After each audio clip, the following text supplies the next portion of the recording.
वाहिगुरु जी का खालसा वाहिगुरु जी की फतेह।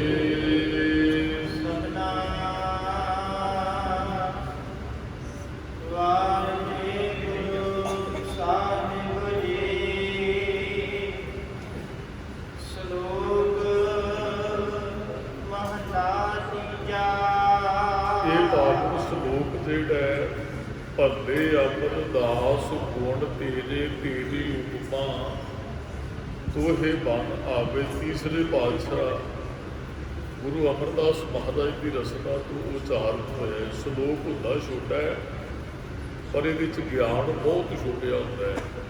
गुरु अमरदास महाराज बख्शिश वरता रहे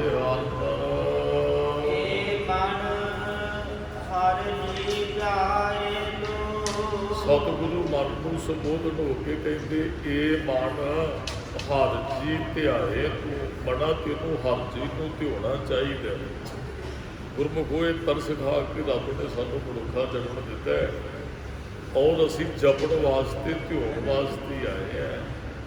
आयो सुनन पढ़न को बाणी पर महाराज को नाल कहना पिया नाम विसार लगे अन लालच बिरथा जन्म पुरानी। तेनों तो हरेक समय चेते करना चाहिए सी परमात्मा। महाराज कहते ये मन प्यारिया तू सदा सच संभाले ये मन हर जी ध्याए तू। महाराज कहते मना तू हर जी को ध्याना काद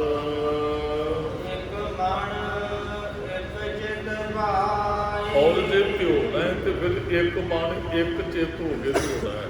कई बार असी तो बाणी पढ़ते हैं पर बाणी च चित नहीं जुड़ता है। असी सिमरन च बैठते हैं पर चित नहीं जुड़ता है। अवस्था चाहिए सी प्रभ स्यों लाग रहियो मेरा जीत। जे असी बैठते या बाणी पढ़ते तो सानू कहना ये चाहिए सी चित जुड़िया ही रहिंदा है। ये साढ़े सारिया का एक सवाल होता है जी बाणी पढ़ते तो है पर बाबा जी चित नहीं जुड़ता है।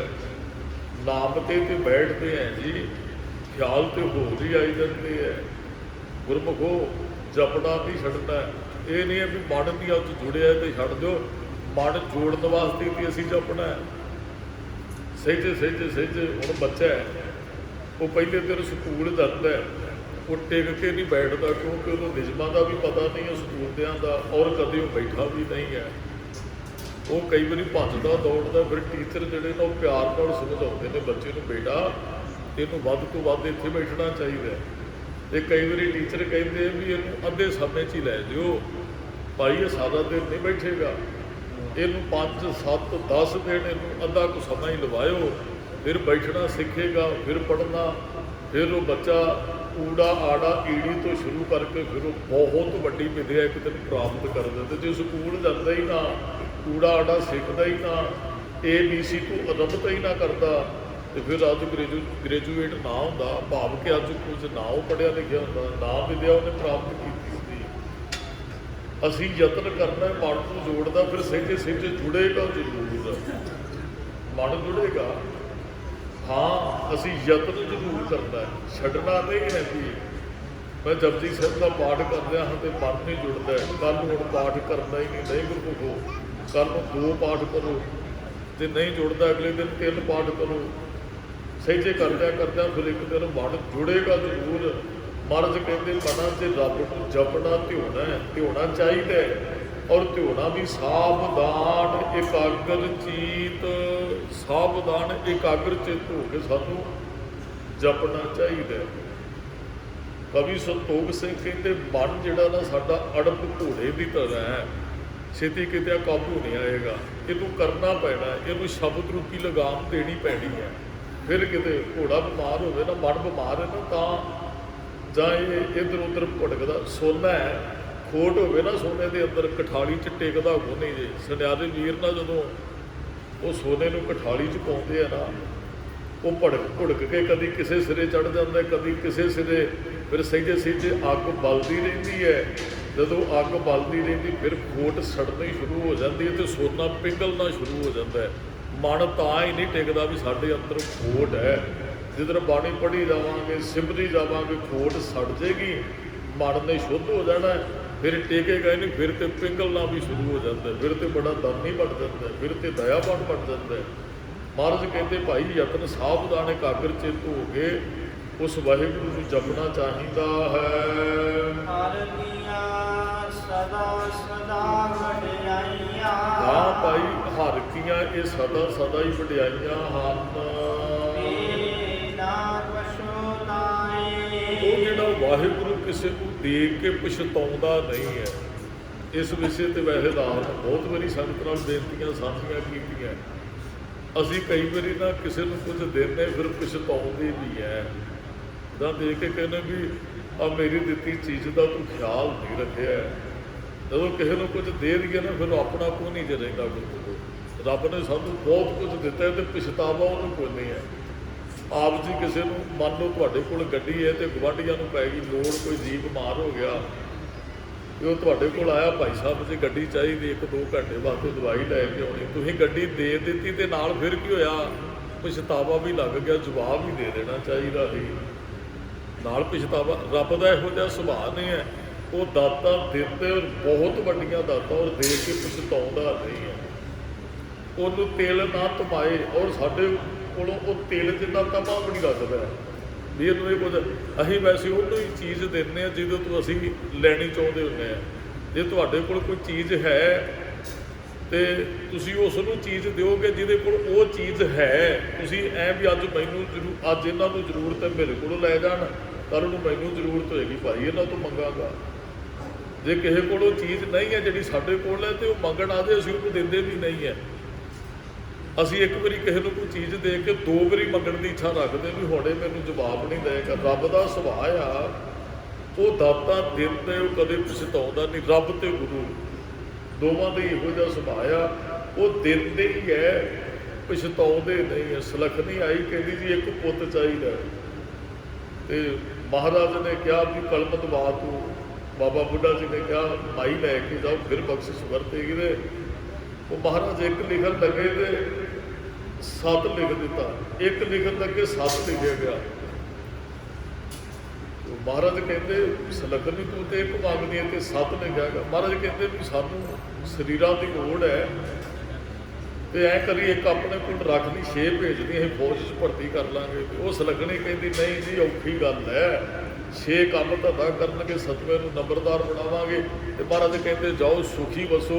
ਮਹਾਰਾਜ ਨੇ ਇਹ ਨਹੀਂ ਕਿਹਾ ਤੁਸੀਂ ਇੱਕ ਮੰਗਿਆ 7 ਦਿੱਤੇ ਹੁਣ ਇੰਨੇ ਸਾਨੂੰ ਵਾਪਸ। ਮਹਾਰਾਜ ਨੇ ਕਿਹਾ ਜ਼ਰੂਰ, ਪਰ ਨਾਲ ਦੀ ਨਾਲ ਇਹ ਵੀ ਬਚਨ ਕੇ ਜਾਓ ਭਾਈ ਆਪਣੇ ਘਰੇ ਸੁਖੀ ਵਸਿਓ। ਗੁਰੂ ਸਾਨੂੰ ਦੇ ਕੇ ਕੁਝ ਲੈਣ ਦੀ ਇੱਛਾ ਨਹੀਂ ਸਾਡੇ ਤੋਂ ਰੱਖਦਾ, ਅਸੀਂ ਦੇ ਵੀ ਕੁਝ ਨਹੀਂ ਸਕਦੇ ਆ।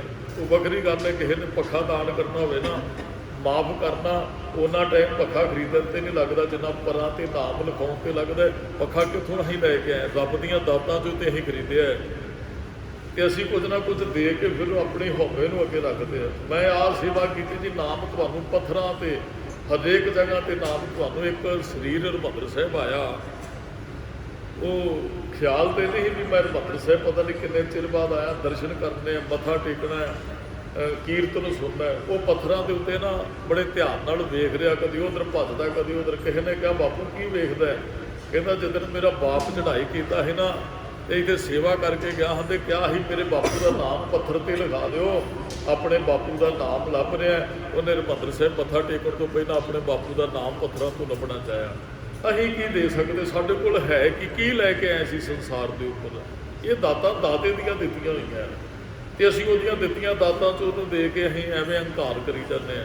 ਭਗਤ ਕਬੀਰ ਜੀ ਕਹਿੰਦੇ ਕਬੀਰ ਮੇਰਾ ਮੁਝ ਮੈਂ ਕਿਛ ਨਹੀਂ, ਮੇਰਾ ਮੁਝ ਮੈਂ ਕਿਛ ਨਹੀਂ, ਮੇਰਾ ਮੁਝ ਮੈਂ ਕਿਛ ਨਹੀਂ, ਮੇਰਾ ਮੁਝ ਮੈਂ ਕਿਛ ਨਹੀਂ। ਜੋ ਕਿਛ ਹੈ ਸੋ ਤੇਰਾ, ਜੋ ਕਿਛ ਹੈ ਸੋ ਤੇਰਾ, ਜੋ ਕਿਛ ਹੈ ਸੋ ਤੇਰਾ, ਜੋ ਕਿਛ ਹੈ ਸੋ ਤੇਰਾ। ਤੇਰਾ ਤੁਝ ਕੋ ਸੌਂਪਤੇ, ਤੇਰਾ ਤੁਝ ਕੋ ਸੌਂਪਤੇ, ਤੇਰਾ ਤੁਝ ਕੋ ਸੌਂਪਤੇ, ਤੇਰਾ ਤੁਝ ਕੋ ਸੌਂਪਤੇ। ਕਿਆ ਲਾਗੇ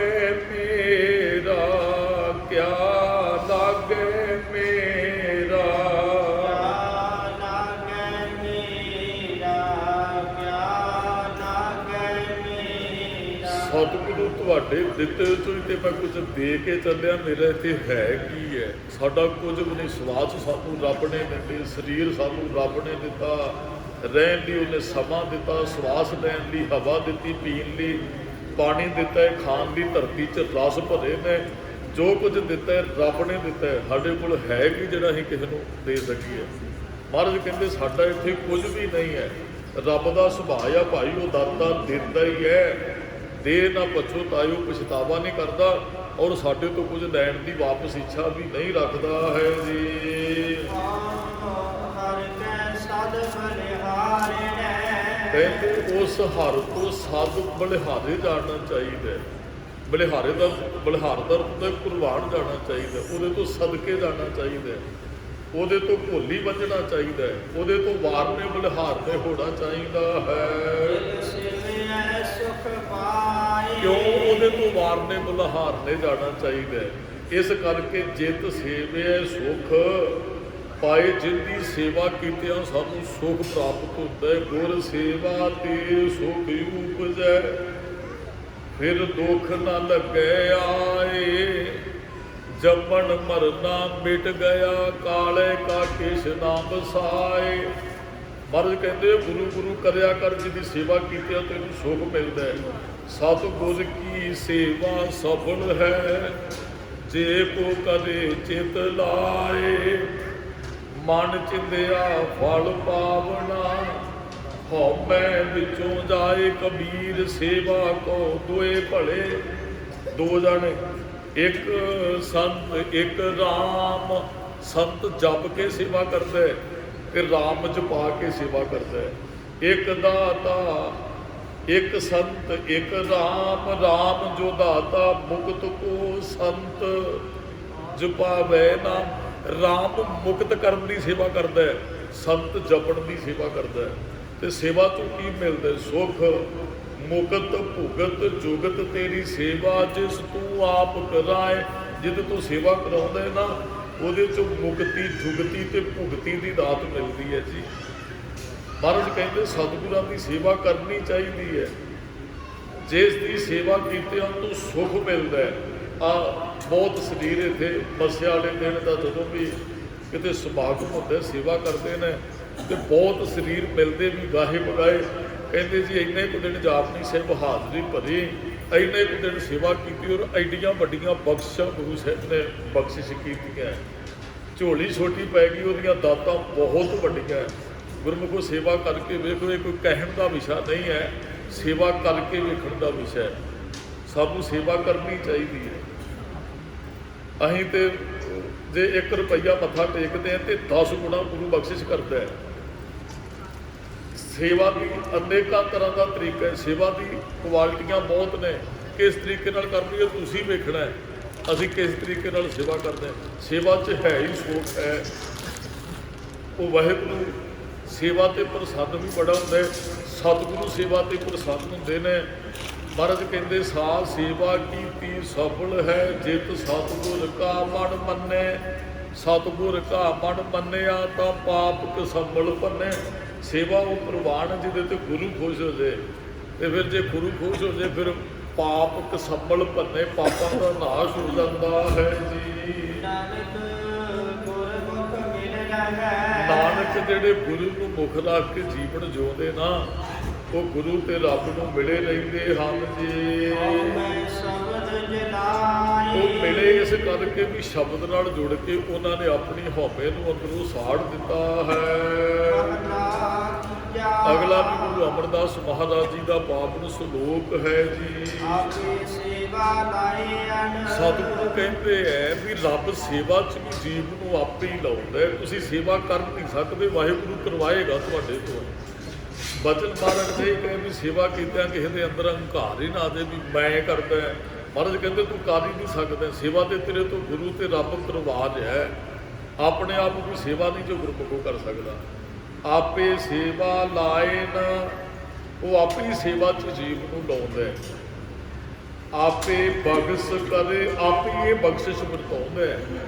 ਕਿਸੇ ਨੂੰ ਸੇਵਾ ਦੀ ਦਾਤ ਬਖਸ਼ੇ। ਬਹੁਤ ਸਰੀਰ ਨੇ ਉਹ ਮਨੁੱਖਤਾ ਦੇ ਭਲੇ 'ਚ ਲੱਗੇ ਹੋਏ ਹੈ।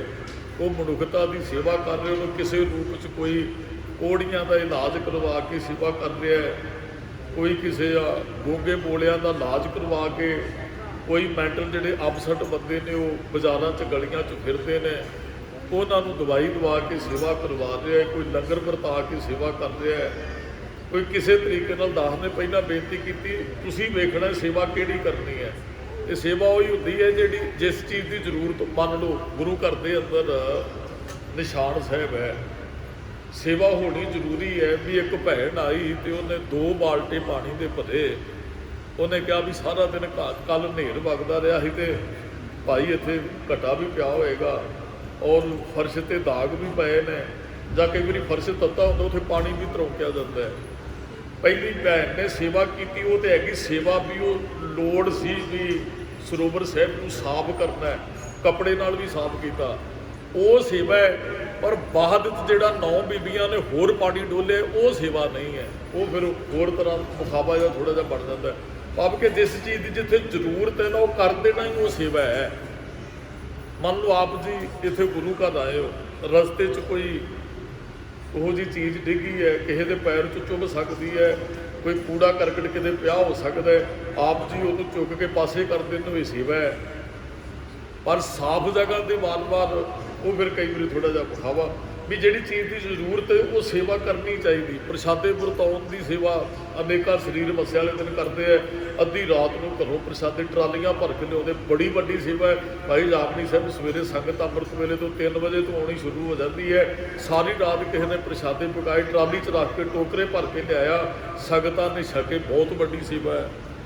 ਜ਼ਰੂਰਤ ਹੈ ਵੀ ਸੰਗਤਾਂ ਵਾਸਤੇ ਪ੍ਰਸ਼ਾਦੇ ਲੱਗਣ ਦੀ, ਔਰ ਇੱਥੇ ਵੀ ਤਿਆਰ ਹੁੰਦਾ, ਜ਼ਰੂਰਤ ਰਸਤ ਪਾਉਂਦੀ ਹੈ ਸੰਗਤ, ਜਾਂ ਉਹ ਇਹ ਸੁਭਾਵਾ ਆ।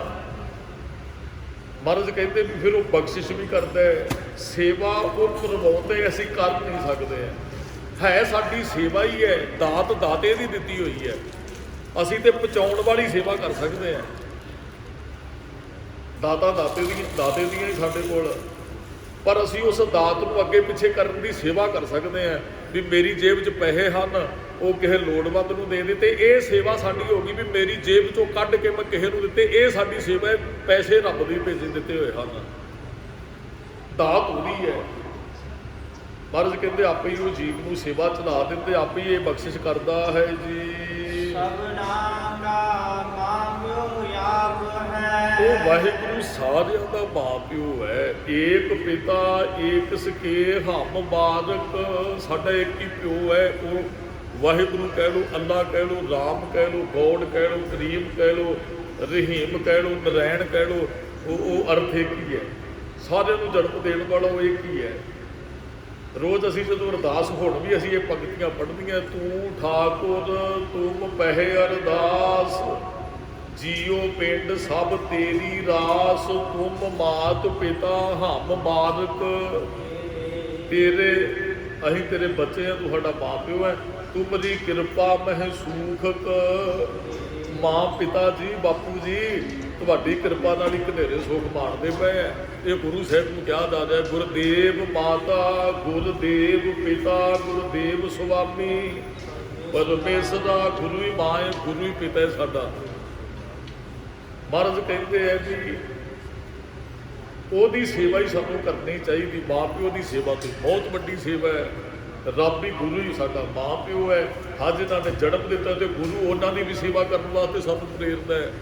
ਗੁਰੂ ਰਾਮਦਾਸ ਮਹਾਰਾਜ ਨੇ ਬਾਬੇ ਪ੍ਰਿਥੀ ਚੰਦ ਨੂੰ ਕਿਹਾ, ਬਾਬਾ ਪ੍ਰਿਥੀ ਚੰਦ ਮਾਂ ਪਿਓ ਨਾਲ ਝਗੜਦੇ ਹਨ, ਤੇ ਮਹਾਰਾਜ ਨੇ ਕਿਹਾ ਸੀ ਕਾਹੇ ਪੂਤ ਝਗੜਤ ਹੋਂ ਸੰਗ ਬਾਪ, ਜਿਨ ਕੇ ਜਣੇ ਵਡੀਰੇ ਤੁਮ ਹੋ ਤਿਨ ਸਿਉ ਝਗੜਤ ਪਾਪ। ਮਹਾਰਾਜ ਕਹਿੰਦੇ ਮਾਂ ਪਿਓ ਨਾਲ ਝਗੜਨਾ ਪਾਪ ਹੈ। ਗੁਰਮੁਖ ਅੱਜ ਮਾਂ ਪਿਓ ਦੀ ਸੇਵਾ ਕਰੀਏ, ਗੁਰੂ ਸਾਹਿਬ ਜੀ ਸਾਨੂੰ ਸਿਖਾਉਂਦੇ। ਇੱਕ ਨਾ ਕਿਸੇ ਨੇ ਅਖਬਾਰ 'ਚ ਘਟਨਾ ਲਾਈ, ਕਾਫੀ 2003 ਦੀ ਗੱਲ ਹੈ। ਇੱਕ ਪਰਿਵਾਰ ਸੀ ਤੇ ਬੱਚਾ ਨਿੱਕਾ ਜਿਹਾ ਉਹਨੇ ਜਨਮ ਲਿਆ, ਤੇ ਉਹ ਬੱਚੇ ਦਾ ਬਾਪ ਚੜ੍ਹਾਈ ਕਰ ਜਾਂਦਾ ਹੈ। ਮਾਂ ਘਰ ਦੇ ਅੰਦਰ ਗਰੀਬੀ ਜਦੋਂ ਕਮਾਉਣ ਵਾਲਾ ਚਲਾ ਜਾਵੇ ਤੇ ਮਾਫ ਕਰਨਾ, ਕੋਈ 4 ਮਣ ਦਾਣੇ ਹੋਣ ਤੇ ਉਹ ਖਾਧੇ ਜਾਂਦੇ ਆ, 4 ਰੁਪਈਏ ਹੋਣ ਉਹ ਵਰਤੇ ਜਾਂਦੇ ਆ। ਉਹ ਘਰ ਦਾ ਜਿਹੜਾ ਬੱਚੇ ਦਾ ਬਾਪ ਸੀ ਉਹ ਚੜ੍ਹਾਈ ਕਰ ਗਿਆ, ਤੇ ਮਾਂ ਲੋਕਾਂ ਦੇ ਘਰੇ ਤਾਂ ਉਹਨਾਂ ਦੇ ਝੂਠੇ ਬਰਤਨ ਸਾਫ਼ ਕਰਦੀ ਹੈ, ਮੈਲੇ ਕੱਪੜੇ ਧੋਂਦੀ ਹੈ, ਉਹਨਾਂ ਦੇ ਘਰੇ ਝਾੜੂ ਪੋਚਾ ਤੇ ਬੱਚੇ ਨੂੰ ਪੜ੍ਹਾ ਰਹੀ ਹੈ ਵੀ ਮੇਰਾ ਬੱਚਾ ਚਲੋ ਚੰਗਾ ਕਿਸੇ ਨੌਕਰੀ ਤੇ, ਉਹ ਬੱਚੇ ਨੂੰ ਪੜ੍ਹਾਉਂਦੀ ਹੈ ਜੀ, ਆਪ ਕੋਈ ਚੱਜਦਾ ਕੱਪੜਾ ਲੀੜਾ ਨਹੀਂ। ਉਹ ਬੱਚਾ ਜਵਾਨ ਹੋ ਜਾਂਦਾ, ਪੜ੍ਹ ਜਾਂਦਾ ਹੈ, ਤੇ ਫਿਰ ਮਾਂ ਜਿਨ੍ਹਾਂ ਦੇ ਘਰੇ ਕੰਮ ਕਰਨ ਜਾਂਦੀ ਹੈ ਨਾ, ਉਹਨਾਂ ਦੇ ਜਾ ਕੇ ਉਹ ਪਿੰਡ ਦਾ ਕੋਈ ਸਰਪੰਚ ਹੋਏਗਾ, ਕੋਈ ਚੇਅਰਮੈਨ ਵੀ ਪਿੰਡ 'ਚ ਹੁੰਦੇ, ਉਹ ਵਿਚਾਰੀ ਉਹਨਾਂ ਅੱਗੇ ਤਰਲਾ ਲੈਂਦੀ ਵੀ ਮੇਰਾ ਬੱਚਾ ਹੋ ਗਿਆ ਜਵਾਨ ਸਰਦਾਰ ਜੀ, ਉਹਨਾਂ ਨੂੰ ਕਿਤੇ ਨੌਕਰੀ ਲਵਾ ਦਿਓ, ਤੁਹਾਡੀ ਸਰਕਾਰੀ ਦਰਬਾਰੇ ਪਹੁੰਚ ਹੈ, ਅਸੀਂ ਸਾਰੇ ਕੰਮ ਲੈਣ ਜਾਂਦੇ ਹੀ ਹਾਂ। ਕਿਸੇ ਨੇ ਤਰਸ ਕੀਤਾ ਤੇ ਉਹਦੇ ਪੁੱਤਰ ਨੂੰ ਨੌਕਰੀ ਲਵਾ ਦਿੱਤਾ ਜੀ। ਉਹ ਮਾਂ ਤਰਲੇ ਲੈਂਦੀ ਸੀ, ਭਾਈ ਤੁਹਾਡੀ ਸਰਕਾਰੀ ਦਰਬਾਰੇ ਗੱਲ ਹੈ, ਤੁਹਾਡੀ ਸਿਫਾਰਿਸ਼ ਤੇ ਮੇਰੇ ਬੱਚੇ ਨੂੰ ਨੌਕਰੀ ਮਿਲ ਸਕਦੀ, ਮਿਲ ਗਈ। ਹੁਣ ਲੋਕਾਂ ਦੇ ਘਰਾਂ 'ਚ ਕਹਿੰਦੀ ਭਾਈ ਮੇਰਾ ਪੁੱਤਰ ਨੌਕਰੀ ਲੱਗ ਗਿਆ, ਹੁਣ ਮੈਂ 9 ਵੀ ਸਰਕਾਰੀ ਨੌਕਰੀ ਵਾਲੀ ਲੈਣੀ, ਮਿਲ ਗਈ ਜੀ ਉਹ ਵੀ, ਕਿਉਂਕਿ ਹੁਣ ਬੱਚਾ ਚੰਗੀ ਨੌਕਰੀ ਤੇ ਲੱਗ ਗਿਆ। ਸਮਾਂ ਅੱਗੇ ਚੱਲਦਾ, ਮਾਂ ਦਾ ਸਰੀਰ ਹੋ ਗਿਆ ਕਮਜ਼ੋਰ, ਬੁੱਢਾ ਸਾਰੀ ਜ਼ਿੰਦਗੀ ਕੰਮ ਕੀਤਾ ਇਹ, ਮੰਜੇ ਤੇ ਬੈਠ ਗਈ ਤੇ ਇੱਕ ਦਿਨ ਪੁੱਤਰ ਆਇਆ, ਉਹਦੇ 9 ਪੁੱਤ ਦੋਵੇਂ ਜਾਂਦੇ ਹਨ ਬਾਹਰ, ਤੇ ਮਾਂ ਦੇ ਮੰਜੇ ਤੇ ਬੈਠ ਕੇ ਕਹਿੰਦਾ ਮਾਂ ਵੀ ਬੜਾ ਕੰਮ ਔਖਾ ਹੈ। ਉਹ ਮਾਂ ਵਿਚਾਰੀ ਭੋਲੀ ਅਨਪੜ੍ਹ ਸੀ, ਕਹਿੰਦੀ ਬੇਟਾ ਇੰਨਾ ਕੰਮ ਨਾ ਕਰਿਆ ਕਰ, ਉਹਨਾਂ ਨੂੰ ਕਹੋ ਵੀ 4 ਬੰਦੇ ਹੋਰ ਰੱਖ ਲੈਣ, ਇੰਨਾ ਔਖਾ ਕੰਮ ਨਾ। ਨਹੀਂ ਨਹੀਂ ਮਾਂ, ਉੱਥੇ ਕੋਈ ਕੰਮ ਨਹੀਂ ਔਖਾ ਜਿੱਥੇ ਮੈਂ ਜੌਬ ਕਰਦਾ। ਫਿਰ ਮਾਂ ਕਹਿੰਦੀ ਬੇਟਾ ਕੀ ਔਖਾ ਹੈ? ਉਹ ਮਾਂ ਵੀ ਤੂੰ ਘਰੇ ਬੈਠੀ ਹੁੰਦੀ ਹੈ, ਸਮਾਂ ਠੀਕ ਨਹੀਂ ਹੈ, ਸਾਨੂੰ ਦਰਵਾਜ਼ੇ ਖੁੱਲ੍ਹੇ ਛੱਡ ਕੇ ਜਾਣੇ ਪੈਂਦੇ, ਨੌਕਰ ਛੱਡ ਕੇ ਜਾਣਾ ਪੈਂਦਾ ਹੈ, ਤੇ ਸਾਡਾ ਖਿਆਲ ਕਿ ਉੱਥੇ ਬਾਹਰ ਵੀ ਘਰੇ ਹੀ ਰਹਿੰਦਾ ਹੈ। ਮਾਂ ਕਹਿੰਦੀ ਬੇਟਾ ਕਹਿਣਾ ਕੀ ਚਾਹੁੰਦਾ ਹੈ? ਮਾਂ ਸਾਡੇ ਨਾਲ ਸ਼ਹਿਰ 'ਚ ਨਵਾਂ ਖੁੱਲ੍ਹਿਆ ਬਿਰਧ ਆਸ਼ਰਮ, ਤੇ ਉੱਥੇ ਉਹ ਬੜੀ ਸੇਵਾ ਕਰਦੇ ਹੈ, ਤੈਨੂੰ ਉੱਥੇ ਨਾ ਐਡਮਿਟ ਕਰਾ ਦਈਏ। ਉਹ ਮਾਂ ਅੱਖਾਂ ਭਰ ਕੇ ਕਹਿੰਦੀ ਬੇਟਾ ਤੈਨੂੰ ਇਹ ਗੱਲ ਦਾ ਪਤਾ ਹੈ, ਤੂੰ ਨਿੱਕਾ ਜਿਹਾ ਹਾਂ, ਜਦੋਂ ਤੇਰਾ ਬਾਪ ਚੜ੍ਹਾਈ ਕਰ ਗਿਆ ਤੇ ਮੈਂ ਲੋਕਾਂ ਦੇ ਘਰਾਂ 'ਚ ਝੂਠੇ ਬਰਤਨ ਸਾਫ਼ ਕਰਕੇ, ਉਹਨਾਂ ਦੇ ਮੈਲੇ ਕੱਪੜੇ ਧੋ ਕੇ, ਝਾੜੂ ਮਾਰ ਕੇ ਤੈਨੂੰ ਪੜ੍ਹਾਇਆ ਲਿਖਾਇਆ। ਬੇਟਾ ਮੈਂ ਤਰਲੇ ਲੈ ਤੇਰੀ ਨੌਕਰੀ ਵਾਸਤੇ, ਅੱਜ ਤੂੰ ਮੈਨੂੰ 2 ਡੰਗ ਦਾ ਪ੍ਰਸ਼ਾਦਾ ਵੀ ਨਹੀਂ ਖਵਾ ਸਕਦਾ, ਅੱਜ ਤੇਰੇ ਕੋਲ ਇੰਨਾ ਵੀ ਸਮਾਂ ਨਹੀਂ 2 ਮਿੰਟ ਮੇਰੇ ਕੋਲ ਬੈਠਣ ਦਾ। ਮਾਂ ਇਹ ਗੱਲ ਨਹੀਂ ਹੈ। ਉਹ ਮਾਂ ਫਿਰ ਕਹਿੰਦੀ ਓਏ ਜੇ ਤੇਰਾ ਪਿਓ ਹੁੰਦਾ ਨਾ, ਅਸੀਂ ਆਪਣੇ ਆ ਜਿਹੜੇ ਬੁਢੇਪੇ ਦੇ 4 ਦਿਨ ਕਿਤੇ ਬੈਠ ਕੇ ਕੱਢ ਲੈਂਦੇ। ਜੇ ਮੇਰਾ ਹੋਰ ਕੋਈ ਪੁੱਤ ਹੁੰਦਾ, ਤੇਰੇ ਦਰਵਾਜ਼ੇ ਤੋਂ ਉੱਠ ਕੇ ਉਹਦੇ ਦਰਵਾਜ਼ੇ ਤੇ ਜਾ ਕੇ ਬੈਠ ਜਾਂਦੀ। ਜੇ ਮੇਰੀ ਕੋਈ ਧੀ ਹੁੰਦੀ, ਤੇਰੇ ਘਰੋਂ ਉੱਠ ਕੇ ਆਪਣੀ ਧੀ ਦੇ ਦਰਵਾਜ਼ੇ ਤੇ ਬੈਠ ਜਾਂਦੀ। ਤੇਰੇ ਤੋਂ ਬਗੈਰ ਤੇ ਮੇਰਾ ਹੈ ਹੀ ਕੋਈ ਨਹੀਂ। ਅੱਜ ਕਿਸੇ ਰਿਸ਼ਤੇਦਾਰ ਦੇ ਬੂਹੇ ਤੇ ਬੈਠੀ ਹੈ ਨਾ, ਉਹਨਾਂ ਨੂੰ ਪਤਾ ਹੀ ਮੈਂ ਕਿਵੇਂ ਤੈਨੂੰ ਪਾਲਿਆ, ਪੜ੍ਹਾਇਆ, ਲਿਖਾਇਆ, ਕਿਵੇਂ ਨੌਕਰੀ ਤੇ ਲਵਾਇਆ। ਲੋਕ ਤਾਨੇ ਮਾਰਨਗੇ, ਇੰਨਾ ਕੋਈ ਪੁੱਤਰਾਂ ਵਾਸਤੇ ਪੁੱਤਰ ਵਾਸਤੇ ਕਰਦੀ ਨਹੀਂ, ਅੱਜ ਪੁੱਤ ਨੇ ਘਰੋਂ ਕੱਢ ਦਿੰਦਾ, ਔਰ ਇਹ ਮੈਂ ਸੁਣ ਨਹੀਂ ਸਕਾਂਗੀ। ਮਾਂ ਮੈਂ ਬਿਰਧ ਆਸ਼ਰਮ, ਮਾਂ ਰੋ ਕੇ ਕਹਿੰਦੀ ਜਿੱਥੇ ਪੈਸੇ ਜਮ੍ਹਾਂ ਕਰਾਇਆ ਫਿਰ ਮੈਨੂੰ ਵੀ ਜਮ੍ਹਾਂ ਕਰਾਇਆ ਕੋਈ ਨਹੀਂ, ਜਿਹੜੇ 4 ਦਿਨ ਮੈਂ ਕੱਢ ਲਾਂਗੇ ਜਿੱਥੇ ਛੱਡ ਕੇ ਆਏਗਾ। ਉਹ ਗੱਡੀ 'ਤੇ ਬਿਠਾਉਂਦਾ ਆਪਣੀ ਮਾਂ ਨੂੰ, ਉਹ ਬਿਰਧ ਆਸ਼ਰਮ 'ਚ ਛੱਡ ਦਿੰਦਾ। 6 ਮਹੀਨੇ ਉਹ ਮਾਈ ਉੱਥੇ ਰਹਿੰਦੀ ਹੈ, ਤੇ ਫੋਨ ਆਉਂਦਾ ਬਿਰਧ ਆਸ਼ਰਮ 'ਚ ਉਹਦੇ ਬੇਟੇ ਨੂੰ ਵੀ ਤੁਹਾਡੀ ਮਾਤਾ ਜੀ ਬੜੇ ਢਿੱਲੇ ਹੈ, ਤੇ ਲੱਗਦਾ ਵੀ ਉਹ ਹੁਣ ਬਚਣ ਵਾਲੇ ਨਹੀਂ, ਤੇ ਆ ਕੇ ਮਿਲ ਸਕਦੇ ਹੋ। ਉਹ ਬੇਟਾ ਜਾਂਦਾ ਹੀ ਉਹਦਾ, ਤੇ ਮਾਂ ਉਹ ਬੈੱਡ ਦੇ ਉੱਪਰ ਪਈ, ਤੇ ਲੋਕ ਇਕੱਠੇ ਹੋਏ, ਵਿਚਾਰੀ ਬੜੀ ਤੰਗ ਸੀ, ਸਾਹ ਬੜੇ ਔਖੇ ਆ ਰਹੇ ਹਨ, ਤੇ ਕੋਲ ਜਾਂਦਾ ਹੈ, ਤੇ ਫਾਰਮੈਲਿਟੀ ਤੌਰ ਤੇ ਮੱਥਾ ਵੀ ਇਹਨੇ ਟੇਕਿਆ ਹੋਏਗਾ। ਵਿਖਾਵਾ ਅਸੀਂ ਜ਼ਿਆਦਾ ਕਰਦੇ ਹਾਂ, ਤੇ ਵੈਸੇ ਸੇਵਾ ਭਾਵਨਾ ਦੀ ਸਾਡੇ ਅੰਦਰ ਉਹ ਉਸ ਤਰ੍ਹਾਂ ਦੇ 9 ਭਾਵੇਂ ਕਿਤੇ ਸੱਸ ਨੂੰ ਬੁਲਾਵੇ ਵੀ ਨਾ, ਤੇ 4 ਰਿਸ਼ਤੇਦਾਰ ਹੋਣ, ਤੇ ਉਹ ਫਿਰ ਚੁੰਨੀ ਵੀ ਪੈਰਾਂ ਤੇ ਲਾਉਣੀ ਫਿਰਦੀ ਵੀ ਇਹਨਾਂ ਨੂੰ ਪਤਾ ਲੱਗ ਜੇ ਵੀ 9 ਬੜੀ ਚੰਗੀ ਹੈ। ਵੈਸੇ ਭਾਵੇਂ ਕੋਈ ਮਹੀਨਾ ਹੋ ਗਿਆ ਉਹਨਾਂ ਨੇ ਘਰੇ ਇੱਕ ਦੂਜੇ ਨਾਲ ਗੱਲ ਨਾ ਕੀਤੀ ਹੋਵੇ, ਅਸੀਂ ਵਿਖਾਵਾ ਬਹੁਤ ਕਰਦੇ ਹਾਂ। ਇਹੋ ਜਿਹਾ ਜੀਵਨ ਨਹੀਂ ਅਸੀਂ ਬਿਲਕੁਲ ਜਿਉਣਾ। ਅਸੀਂ ਜਿਹੋ ਜਿਹੇ ਅੰਦਰੋਂ ਬਾਹਰੋਂ ਸਾਨੂੰ ਉਹੋ ਜਿਹਾ ਹੋਣਾ ਚਾਹੀਦਾ। ਜੇ ਨ ਮਨ ਹੋਰ ਮੁੱਖ ਹੋਰ ਸੇ ਕਾਂਡੇ ਚੱਕਰ ਕੱਚਿਆਂ ਦੇ ਅੰਦਰੋਂ ਹੋ ਰਹੇ, ਤੇ ਵਿਖਾਵਾ ਹੋਰ ਕਰਦੇ ਨਾ, ਉਹ ਗੁਰੂ ਤੇ ਰੱਬ ਦੇ ਘਰ ਪ੍ਰਵਾਨ ਹੋਣ ਵਾਲੇ ਨਹੀਂ ਹੈ। ਜਿਹੜੇ ਇਹੋ ਜਿਹਾ ਜੀਵਨ ਜਿਉਂਦੇ ਹੈ, ਜਿਹੜੇ ਇਹੋ ਜਿਹਾ ਜੀਵਨ ਜਿਉਂਦੇ ਹੈ। ਪੈਰੀਂ ਹੱਥ ਵੀ ਲਾਏ ਹੋਣਗੇ, ਤੇ ਮਾਂ ਬੈੱਡ ਤੇ ਬੜੀ ਔਖੇ ਔਖੇ ਸਾਹ ਲੈ ਰਹੀ ਹੈ, ਤੇ ਮਾਂ ਨੂੰ ਜਾ ਕੇ ਪੁੱਛਦਾ, ਕਹਿੰਦਾ ਮਾਂ ਕੋਈ ਤੇਰੀ ਇੱਛਾ ਹੀ ਤੇ ਦੱਸ। ਰੋਪੀ ਮਾਂ ਕਹਿੰਦੀ ਪੁੱਤ ਘਰੋਂ ਤੂੰ ਮੈਨੂੰ ਕੱਢ ਕੇ ਇੱਥੇ ਸੁੱਟ ਦਿੱਤਾ, ਹੁਣ ਕਿਹੜੀ ਇੱਛਾ ਦੀ ਗੱਲ ਕਰਦਾ ਹੈ? ਪਰ ਜਦੋਂ ਇਹਨੇ ਫਿਰ ਕਿਹਾ ਨਾ ਮਾਂ ਕੋਈ ਇੱਛਾ, ਕਿਉਂਕਿ ਲੋਕ ਇਕੱਠੇ ਹੋਏ ਹਨ, ਤਾਂ ਪੁੱਛ ਰਿਹਾ ਸੀ ਮਾਂ ਕੋਈ ਇੱਛਾ, ਤੇ ਮਾਂ ਨੇ ਸਿਰ ਹਿਲਾਇਆ, ਕਹਿੰਦੀ ਬੇਟਾ ਇੱਛਾ ਹੈ। ਤੇ ਸੋਚੀ ਪੈ ਗਿਆ ਵੀ ਮਾਂ ਤੇ ਹੁਣ ਚੜ੍ਹਾਈ ਕਰਨ ਵਾਲੀ, ਹੁਣ ਇਹਦੀ ਕੀ ਇੱਛਾ ਹੋਏਗੀ, ਵੀ ਕੀ ਪਤਾ ਇਹਨੇ ਕੀ ਕਹਿ ਦੇਣਾ।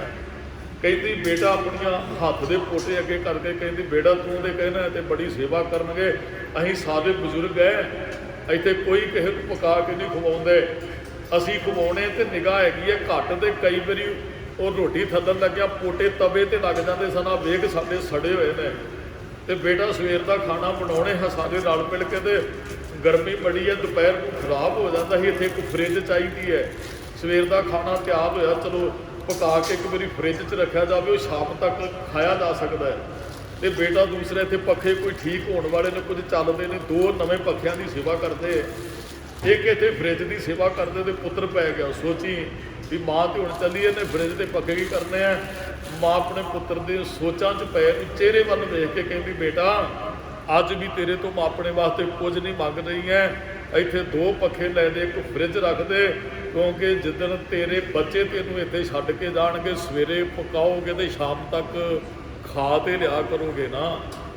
ਬੇਟਾ ਇੱਥੇ ਤੇਰੇ ਬੱਚੇ ਜਦੋਂ ਤੈਨੂੰ ਛੱਡ ਕੇ ਜਾਣਗੇ, ਤੇਰੇ ਸਿਰ ਤੇ ਪੱਖਾ ਤੇ ਚੱਲਦਾ ਹੋਏਗਾ ਨਾ। ਮੇਰੇ ਨਾਲ ਜੋ ਕੁਝ ਕੀਤਾ ਹੈ, ਕੱਲ੍ਹ ਨੂੰ ਤੇਰੇ ਨਾਲ ਵੀ ਬੇਟਾ ਇਹੀ ਕੁਝ ਹੋਣ ਵਾਲਾ ਹੈ। ਤੈਨੂੰ ਸਮਝ ਆ ਜਾਂਦੀ ਹੈ, ਮਾਂ ਤੋਂ ਮਾਫੀ ਮੰਗ ਲੈਂਦਾ। ਉਸ ਤੋਂ ਪਹਿਲਾਂ ਮਾਂ ਨੇ ਹਟਕੂਰਾ ਲਿਆ, ਉਹ ਸਵਾਸ ਤਿਆਗ ਜਾਂਦੀ ਹੈ। ਹੁਣ ਰੋਂਦਾ, ਕਹਿੰਦਾ ਆਪਣੀ ਮਾਂ ਦੀ ਸੇਵਾ ਨਾ ਕਰ ਸਕਿਆ। ਅਖਬਾਰ 'ਚ ਇਹ ਗੱਲ ਸਾਂਝੀ ਕਰਦਾ, ਕਹਿੰਦਾ ਲੋਕੋ ਜਿਨ੍ਹਾਂ ਦੇ ਮਾਂ ਪਿਓ ਹੈਗੇ ਨੇ, ਸੇਵਾ ਜ਼ਰੂਰ ਕਰਿਓ। ਮਾਂ ਕੀ ਹੁੰਦੀ ਹੈ, ਮਾਂ ਦੇ ਜਾਣ ਤੋਂ ਬਾਅਦ ਪਤਾ ਲੱਗਦਾ ਹੈ। ਬਾਪ ਕੀ ਹੁੰਦਾ ਹੈ, ਜਿਹਦੇ ਨਹੀਂ ਹੈ ਉਹਨਾਂ ਨੂੰ ਪੁੱਛ ਕੇ ਵੇਖੋ ਬਾਪ ਦੀ ਹੈਸੀਅਤ ਕੀ ਹੈ ਜੀਵਨ ਦੇ ਅੰਦਰ। ਜਾਂ ਬਾਪ ਹੁੰਦਿਆ ਕਿਵੇਂ ਬੰਦਾ ਬੇਪਰਵਾਹੀਆਂ ਦੇ ਅੰਦਰ ਵਿਚਰਦਾ। ਉਹਨੇ ਕਹਿੰਦਾ ਮੈਂ ਅਖਬਾਰ ਨਹੀਂ ਵਰਲਡ ਨਾਲ ਇਹ ਗੱਲ ਸ਼ੇਅਰ ਕਰ ਰਿਹਾ। ਹੁਣ ਵੀ ਤੁਸੀਂ ਵੇਖੋ ਗੁਰਮੁਖੋ, ਜਿਨ੍ਹਾਂ ਦੇ ਮਾਂ ਪਿਓ 2 ਵੱਡੇ ਕਲੰਕ ਪੰਜਾਬ ਦੇ ਮੱਥੇ ਤੇ ਲੱਗੇ, ਇੱਕ ਨਸ਼ਾ ਛਡਾਊ ਕੇਂਦਰ, ਇੱਕ ਬਿਰਧ ਆਸ਼ਰਮ। ਇਹ ਕਲੰਕ ਕਿਤੇ ਪੰਜਾਬ ਦੇ ਮੱਥੇ ਤੋਂ ਧੁੱਪ ਜਾਣ, ਪਰ ਹਾਲਾਤ ਠੀਕ ਨਹੀਂ ਹੈ ਗੁਰਮੁਖੋ। ਆ ਕੱਲ੍ਹ ਇੱਕ ਐਕਟਰ ਦਾ ਉਹ ਜਾਂ ਕਲਾਕਾਰ ਦਾ ਕਤਲ ਹੋਇਆ ਸ਼ਰੇਆਮ। ਹੁਣ ਸਮਾਂ ਠੀਕ ਨਹੀਂ ਹੈ। ਜਥੇਦਾਰ ਜੀ ਨੇ ਪਿਛਲੇ ਦਿਨੀ ਬਿਆਨ ਦਿੱਤਾ ਵੀ ਲਾਇਸੈਂਸੀ ਹਥਿਆਰ ਨਾ ਸਿੱਖ ਆਪਣੇ ਕੋਲ ਰੱਖੇ, ਸਮਾਂ ਆਉਣ ਵਾਲਾ ਠੀਕ ਨਹੀਂ ਹੈ। ਤੇ ਬੜਾ ਜਥੇਦਾਰ ਜੀ ਦਾ ਵਿਰੋਧ ਕੀਤਾ ਗਿਆ, ਕਹਿੰਦੇ ਜੀ ਲੈ ਜੀ ਇਹ ਹੁਣ ਇਹੋ ਜਿਹੀਆਂ ਗੱਲਾਂ ਕਰ ਲੱਗ ਪਏ, ਕਿੰਨਾ ਤੋਂ ਖਤਰਾ ਇਹਨਾਂ ਨੂੰ। ਤੇ ਆ ਹੁਣ ਸ਼ਰੇਆਮ ਪਤਾ ਲੱਗ ਗਿਆ ਨਾ ਕਿੰਨਾ ਤੋਂ ਖਤਰਾ ਹੈ ਸਾਨੂੰ। ਉਹ ਗੱਲ ਦਾ ਵਿਰੋਧ ਬੜਾ ਕੀਤਾ। ਵੈਸੇ ਉਹ ਸਹੀ ਹੈ, ਸਰਕਾਰ ਦੀ ਸਿਕਿਉਰਿਟੀ ਵਾਪਸ ਕਰਕੇ। ਹੁਣ ਜਥੇਦਾਰਾਂ ਨੇ ਕਿਹਾ ਅਸੀਂ ਜਿਉਣਾ ਜਾਣਦੇ ਹਾਂ, ਅਸੀਂ ਤੇ ਕਿਸੇ ਨੂੰ ਬਚਾਉਣ ਵਾਲੇ ਹਾਂ, ਸਾਨੂੰ ਕੋਈ ਮਾਰ ਕੇ ਅਸੀਂ ਇੰਨੀ ਕੁ ਹਿੰਮਤ ਹੈ ਅਸੀਂ ਆਪਣੀ ਜਾਨ ਬਚਾ ਸਕੀਏ। ਸਮਾਂ ਠੀਕ ਨਹੀਂ। ਕਹਿਣ ਦਾ ਭਾਵ ਹੈ ਵੀ ਜੋ ਅਸੀਂ ਕਰਾਂਗੇ ਉਹ ਸਾਨੂੰ ਭਰਨਾ ਪੈਣਾ ਹੈ। ਉਸ ਬੰਦੇ ਨੇ ਵਿਸ਼ਵ 'ਚ ਇਹ ਗੱਲ ਸ਼ੇਅਰ ਕੀਤੀ। ਅੱਜ ਜਿਹਦੇ ਮਾਂ ਪਿਓ ਹੈਗੇ ਨੇ, ਉਹ ਗੁਰਮੁਖ ਪਿਆਰੋ ਕਦਰ ਨਹੀਂ ਜੇ ਕਰਦੇ, ਬਿਰਧ ਆਸ਼ਰਮ 'ਚ ਛੱਡ ਰਹੇ ਨੇ। ਜਿਨ੍ਹਾਂ ਦੇ ਚਲੇ ਗਏ ਉਹ ਭਾਵੁਕ ਪੋਸਟਾਂ ਪਾਉਂਦੇ, ਉਹ ਕਹਿੰਦੇ ਮਾਂ ਆਹ ਹੁੰਦੀ ਹੈ, ਬਾਪ ਆਹ ਹੁੰਦਾ ਹੈ। ਜਿਨ੍ਹਾਂ ਦੇ ਹੈਗੇ ਨੇ, ਫਿਰ ਬਿਰਧ ਆਸ਼ਰਮ ਬਣਾਉਣ ਦੀ ਕੀ ਲੋੜ ਹੈ? ਜੇ ਤੁਸੀਂ ਇੰਨੇ ਭਾਵੁਕ ਜੇ ਤੁਸੀਂ ਇੰਨੀ ਸੋਚ ਰੱਖਦੇ ਹੋ, ਫਿਰ ਬਿਰਧ ਆਸ਼ਰਮ ਕਿਉਂ ਬਣੇ? ਜੇ ਇੰਨੀ ਕੁ ਸਿਆਣਪ ਸਾਡੇ ਕੋਲ। ਵੱਡਾ ਕਾਰਨ ਹੈ ਬਿਰਧ ਆਸ਼ਰਮ ਬਣਨ ਦਾ, ਨਸ਼ਾ ਛਡਾਊ ਕੇਂਦਰ ਬਣਦਾ। ਅਸੀਂ ਗੁਰੂ ਸਾਹਿਬ ਨਾਲੋਂ ਟੁੱਟ ਗਏ, ਆਪ ਉਧਰਾ ਜੀਵਨ ਜਿਉਣ ਲੱਗ ਗਏ। ਸਾਡੇ ਜੀਵਨ 'ਚ ਬਾਣੀ ਨਹੀਂ ਹੈ ਤੇ ਸਰੀਰ ਤੇ ਬਾਣਾ ਨਹੀਂ ਹੈ। ਅਸੀਂ ਬੱਚਿਆਂ ਨੂੰ ਸ਼ਹਿਰ ਦੇ ਅੰਦਰ ਜੋੜਨਾ ਨਹੀਂ ਚਾਹੁੰਦੇ। ਨਿੱਕੇ ਨਿੱਕੇ ਬੱਚਿਆਂ ਨੂੰ ਕਲੱਬਾਂ ਪੱਬਾਂ 'ਚ ਲਿਜਾ ਕੇ ਫਿਰ ਉਹ ਸੁੰਨ ਦੇ ਕੇ ਮਾਂ ਪਿਓ ਨੂੰ ਅੱਖਾਂ 'ਚ ਰੋਣਾ ਪੈਂਦਾ। ਕਿਤੇ ਉਹਨਾਂ ਟਿਕਾਣਿਆਂ ਤੇ ਜਾਣ ਦੀ ਬਜਾਏ ਬੱਚਿਆਂ ਨੂੰ ਗੁਰਦੁਆਰੇ ਲੈ ਕੇ ਗਏ ਹੁੰਦੇ ਤੇ ਅੱਜ ਆਹ ਦਿਨ ਨਾ ਦੇਖਣਾ ਪੈਂਦਾ ਸਾਨੂੰ। ਅੱਜ ਜ਼ਰੂਰਤ ਹੈ ਗੁਰੂ ਇਸ ਪਾਸੇ ਜੁੜੀਓ। ਸਾਡਾ ਮਾਂ ਪਿਓ ਹੈ ਜੀ, ਉਹ ਬੱਚਿਆਂ ਦੀ ਕੇਅਰ ਕਰਦਾ। ਸਭਨਾ ਕਾ ਮਾਂ ਪਿਓ ਆਪ ਹੈ, ਆਪੇ ਸਾਧ ਕਦੇ। ਨਾਨਕ ਨਾਮ ਧਿਆਏ, ਜਿਹੜੇ ਨਾਮ ਨੂੰ ਧਿਆਉਂਦੇ ਹਨ ਜੀ, ਨਿਜ ਘਰ ਵਾਸ, ਉਹਨਾਂ ਦਾ ਵਾਸਾ ਨਿਜ ਘਰ ਦੇ ਅੰਦਰ ਹੋ ਜਾਂਦਾ ਹੈ। ਉਹਨਾਂ ਦੇ ਜਾਣ ਤੋਂ ਬਾਅਦ ਜੁਗਾ ਜੁਗਾ ਤੱਕ ਸੋਭਾ ਉਹਨਾਂ ਦੀ ਹੁੰਦੀ ਹੈ। ਇਹ ਗੁਰੂ ਰਾਮਦਾਸ ਮਹਾਰਾਜ ਦੀ ਬਖਸ਼ਿਸ਼। ਇਹ ਕਰਕੇ ਤੂੰ ਕਰਦਾ ਤੇ ਕਰਾਉਣ ਦੀ ਸਮਰੱਥਾ ਰੱਖਦਾ ਹੈ। ਮੇਰੇ ਜੀਵਨ 'ਚ ਤੁਹਾਡੇ ਤੋਂ ਬਗੈਰ ਹੋਰ ਕੋਈ ਨਹੀਂ ਹੈ। ਤੂੰ ਆਪੇ ਇਹ ਸ੍ਰਿਸ਼ਟੀ ਨੂੰ ਪੈਦਾ ਕੀਤਾ ਹੈ, ਆਪੇ ਕਿਸੇ ਦਿਨ ਨੂੰ ਸਮੇਟ ਲਏਗਾ। ਸਭ ਪਾਸੇ ਤੇਰਾ ਹੁਕਮ ਵਰਤ ਰਿਹਾ ਹੈ, ਉਹੀ ਹੋ ਰਿਹਾ ਜੋ ਤੂੰ ਕਰ ਰਿਹਾ ਹੈ। ਗੁਰਮੁਖਾਂ ਨੂੰ ਵਡਿਆਈ ਪ੍ਰਾਪਤ ਹੁੰਦੀ ਹੈ। ਕਹਿੰਦੇ ਉਹੀ ਫਿਰ ਹਰ ਨੂੰ ਪਾਉਂਦਾ ਹੈ। ਜਿਨ੍ਹਾਂ ਨੇ ਗੁਰੂ ਨੂੰ ਮੁੱਖ ਰੱਖ ਕੇ ਜੀਵਨ ਜਿਉਇਆ ਔਰ ਉਸ ਵਾਹਿਗੁਰੂ ਨੂੰ ਆਰਾਧਿਆ ਹੈ।